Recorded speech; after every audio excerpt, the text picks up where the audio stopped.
saya saat ini ada di Thailand. Syukur jikalau hari ini saya bisa menyampaikan sesuatu kepada saudara, sesuatu yang sangat penting yang akan menolong kita untuk survive dimanapun kita berada. Saya senantiasa encourage rekan-rekan dan siapapun juga untuk belajar untuk berada di atas situasi. Kita ini diperhadapkan dengan banyaknya masalah di mana-mana, dan kita harus belajar untuk tidak berada di bawah situasi. Kita belajar untuk senantiasa mengatasi setiap persoalan-persoalan kita. Kita berkemenangan di atas setiap masalah-masalah yang dihadirkan dalam kehidupan kita. Kita kemanapun saja kita bertemu dengan orang-orang, bertemu dengan sesuatu, bertemu dengan makanan, bertemu dengan apapun juga sifat, karakter, personality dari banyaknya orang, dan kita tidak mengerti apakah mereka baik atau mereka jahat, mereka cari keuntungan dari kita, mereka berusaha untuk cheating dari kita tidak tahu. Tetapi saat kita mengambil ketetapan di dalam hati kita untuk kita berada di atas situasi, maka kita akan berkemenangan. Sebab jikalau kita tidak menaruh di dalam pikiran kita untuk kita senantiasa berada di atas situasi, maka kita ini akan ngeluh setiap kali diperhadapkan dengan keadaan. Misalnya, dari kemarin kami naik taksi, mereka tidak mau pakai Argo. Mereka selalu pukul kami dengan harga yang mahal. Kami hanya tersenyum saja, dan mereka waktu kami sudah masuk di taksi itu, maka mereka bilang 500 atau 300, padahal jaraknya nggak gitu jauh, yang hanya mungkin 150 atau 200. Tetapi karena mereka tahu kami turis, nah mereka mulai ambil, minta dari kami. Tetapi saya dengan tersenyum, dengan berkata, dengan manis saya berkata, I'm sorry, nggak bisa, kami mau bayar segini. Misalnya saya bilang kami mau bayar 200, dan mereka nggak mau, ya sudah kami turun saja, terima kasih gitu. Dan mereka marah dan sebagainya. Lalu beberapa rekan berkata, wah, orang Thailand nih banyak yang begini ya. Saya berkata, jangan ngatain mereka, tarik cabut itu. Kami perkatakan kebaikan kepada mereka, kami beritakan damai kepada mereka. Saat kita ini mau menyampaikan damai, kita mau berada di atas situasi, maka kita nggak akan dibuat jengkel dengan keadaan seperti itu. Tetapi saat kita jengkel, kita berkata, ya memang orang sini banyak yang begini, ya memang ini suka ngambil uang dan sebagainya, maka hati kita akan dibuat jengkel, dan kita semakin ngutukin gitu ya. Saat kita ngutukin orang, kita ngutukin keadaan, kita sendiri tidak diberkati dengan keadaan yang seperti ini. Tapi saat kita belajar untuk berada di atas situasi, kita mencoba untuk mengerti orang, kita berusaha untuk mengerti keadaan mereka. Ya, mereka compete, mereka cari duit. Kereta datang, saudara. Jadi kami lagi ngafe di pasar, pinggirnya kereta jalan, jadi kami harus ke pinggir. This is so cute. Nah, kita berusaha untuk belajar berada di atas situasi. Kereta datang, kami nyingkir, orang jualan makanannya semua, dagangannya disingkirkan. It's okay.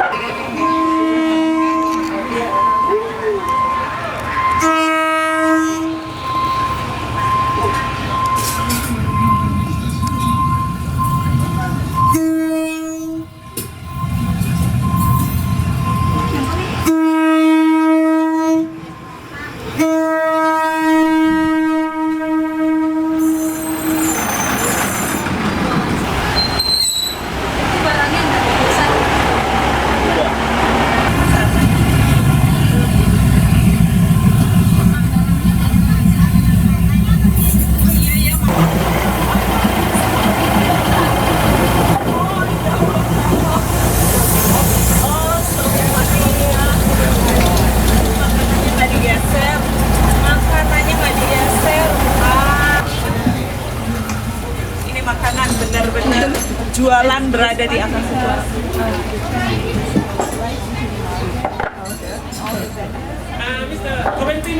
Jadi dia saudara contoh berada di atas situasi. Mereka selama ini berjualan di sini, mereka tidak peduli dengan kereta dan mereka tidak peduli dengan keadaan. Saudara, keadaan seperti ini rupanya kesalahan dari pemerintah yang lama sehingga mereka tidak memperhatikan masyarakat mereka yang sangat dekat dengan rel kereta api, sehingga mereka mau tidak mau harus berada di atas situasi. Nah, saudara, dimanapun saudara berada, saudara akan menemui keadaan-keadaan yang tidak sesuai dengan saudara, yang sangat tidak menyenangkan. Misalnya, ya hotel kok ada kecoanya, ya hotel kok nggak ada tisu rollnya, ya hotel kok ininya itu dan sebagainya. Saudara, kalau kemana-mana yang kita temui tidak sesuai dengan kita, maka banyaknya kita komplain, mengeluh. Tapi bagaimana kita bisa melihat dengan cara pandang yang positif? Saya memiliki tetangga yang tadinya saat jalan-jalan kami ketemu di jalan. Ya. Nah, kalau dia sudah ngobrol lama, ngelantur sana sini, terus ngajak cerita dan sebagainya, rupanya rekan-rekan kami tidak terlalu suka dengan tetangga ini, tetapi saya menanggapi dia, saya bicara dengan dia, lalu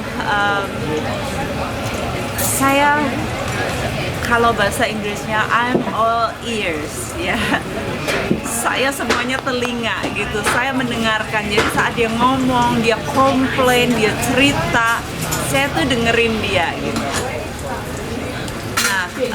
Kalau jalan sore kadang kami ketemu, kadang enggak. Nah, satu kali kok saya nggak lihat dia beberapa hari gitu. Kemudian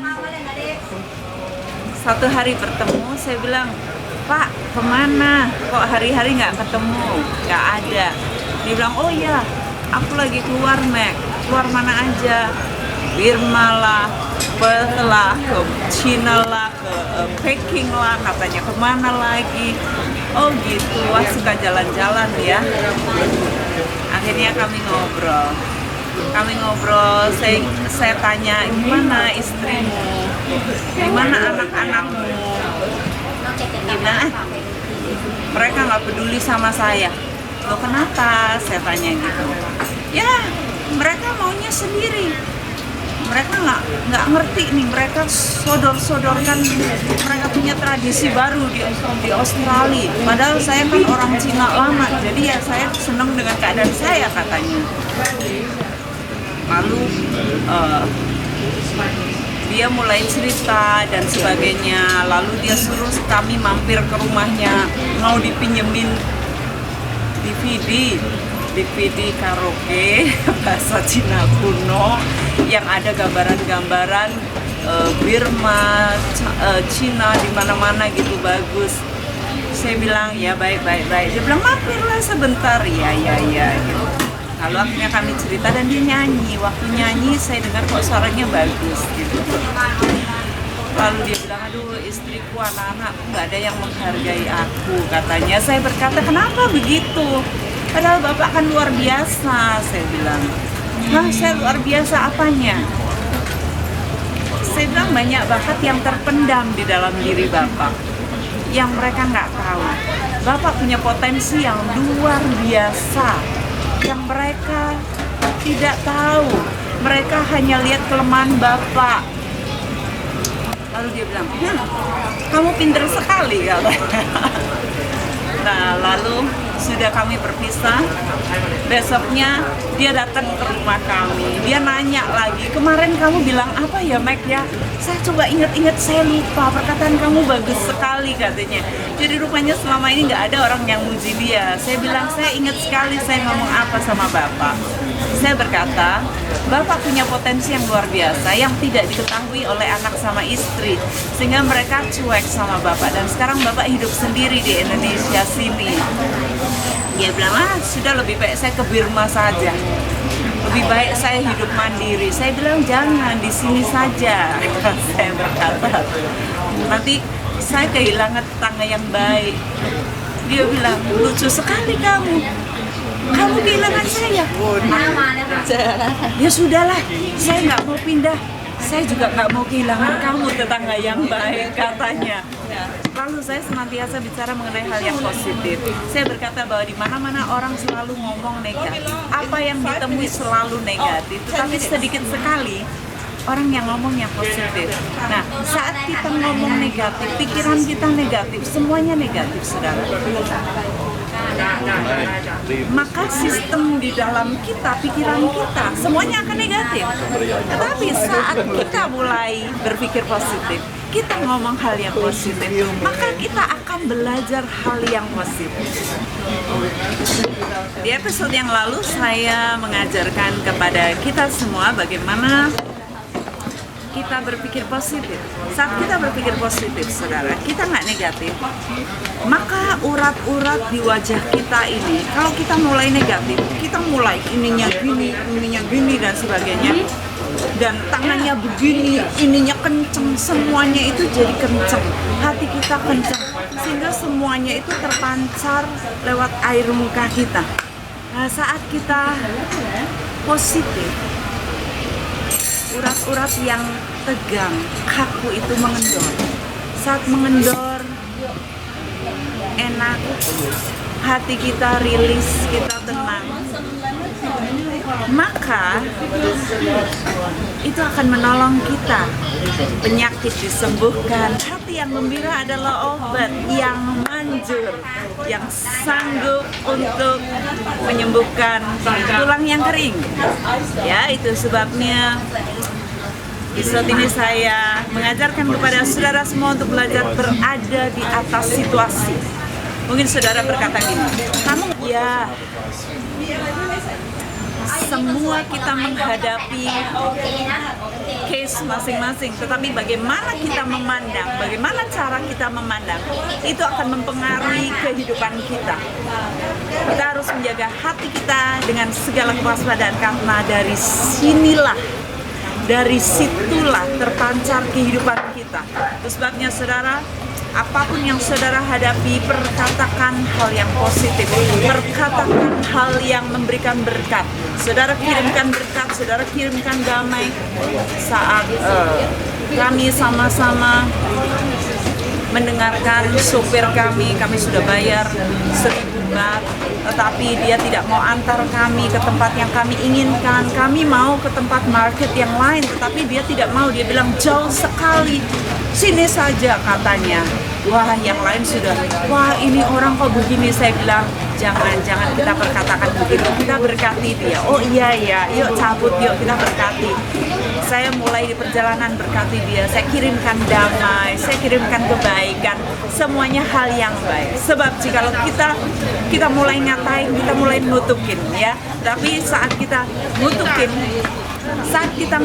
keadaannya tidak enak. Tapi saat kita memberkati semuanya hal yang baik, kita kirimkan kepada orang tersebut, kita kirimkan keadaan. Tidak apa-apa, pasti Tuhan punya rencana. Kami harus berhenti di sini, kami harus menikmati makanan yang ada di sini. Mengucap syukur, ya. Tuhan tahu apa yang kami butuhkan. Jadi dengan saya berpikir bahwa Tuhan tahu yang kami butuhkan saat ini adalah makan di tempat seperti ini, atau minum kopi di tempat seperti ini yang mungkin tidak ada di tempat yang lain, Jadi saya berusaha untuk mengucap syukur dalam semua keadaan. Kalau keadaannya begini, saya bersuka cita karena Tuhan baik dan memberikan kebaikan kepada kita.